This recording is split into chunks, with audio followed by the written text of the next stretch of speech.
ধন্যবাদ সবাইকে।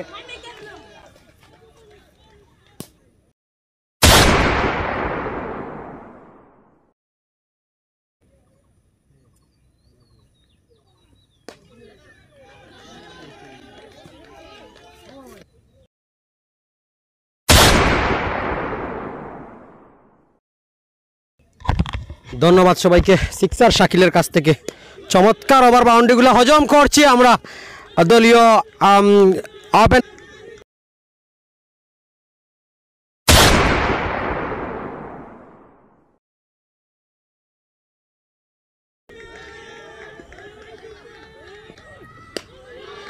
আবারও ক্যাচ উঠেছে, ফাঁকা জায়গায় বল এবং ক্যাচ মিস দিয়ে দিয়েছেন।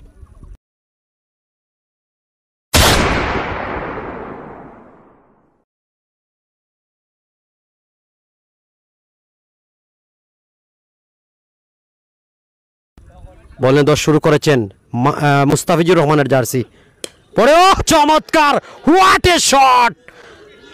ডিস্টেন্স খুঁজে পাবেন না নিঃসন্দেহে। শট স্ট্রাইক এন্ডে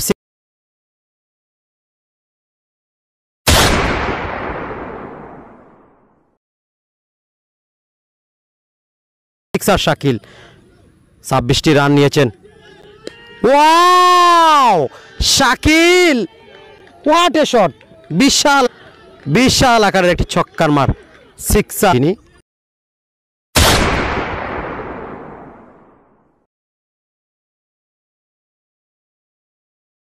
পরবর্তী বল রাবিন শাকিলের বিপরীতে, চমৎকার শট, মাটি কামড়ে একটা ফ্ল্যাট ফোর, ওয়ান বাউন্স, বল চলে গেল বাউন্ডারি লাইনের বাইরে, এক্সট্রা কভার অঞ্চল।